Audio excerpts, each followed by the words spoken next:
Mesdames et messieurs, radioactifs en puissance, ou devrais-je dire, simples spectateurs passifs, tandis que des trillions de neutrinos dansent à travers vos existences, tel Charlie parmi une convention de cosplayers. Commençons par un pied dans l'histoire, ou peut-être deux, si vous êtes un neutrino.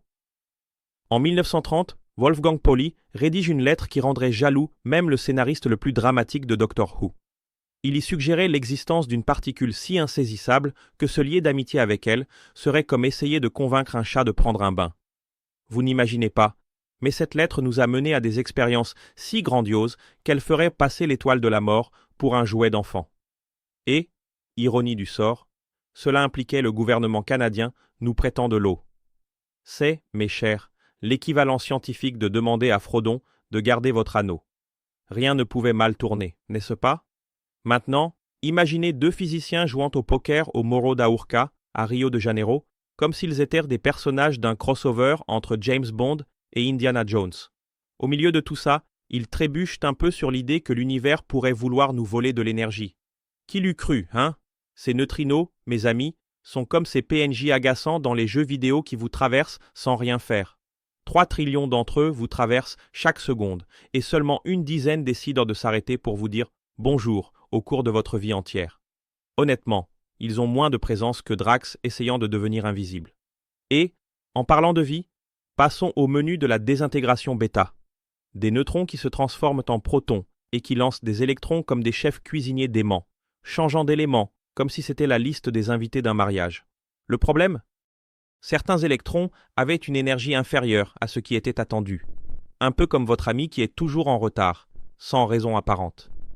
Nous avons donc une solution désespérée, une particule impossible à détecter appelée neutrino. Ah, bien sûr, juste une de plus, n'est-ce pas? Ce serait comme essayer de prouver que Flash est réellement en retard à quelque chose. Pendant ce temps, le modèle standard festif, cette encyclopédie de particules que nous chérissons, affirme que les neutrinos n'ont pas de masse. Mais si vous demandez aux neutrinos, ils secouent la tête et disent qu'ils peuvent en fait changer de saveur, comme s'ils étaient les glaces Ben & Jerry's de l'univers. Et puis arrive l'observatoire de Sudbury, avec ses 1000 tonnes d'eau lourde, gentiment prêtées par le Canada, parce que quelle est la pire chose qui pourrait arriver? Et il prouve réellement que les neutrinos changent de saveur. C'est comme un épisode de Scooby-Doo, mais dans l'espace où le mystère est enfin résolu. Donc, mes amis, la particule la plus insignifiante de l'univers a réussi à prouver que le modèle le plus précis de la physique a une faille, un peu comme découvrir que Batman a oublié de payer la facture d'électricité de la Batcave.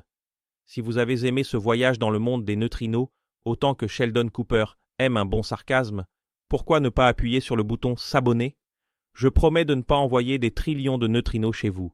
Et bien sûr, donnez un j'aime si vous croyez que les neutrinos ont plus de présence que votre chat quand vous l'appelez pour le bain. À la prochaine.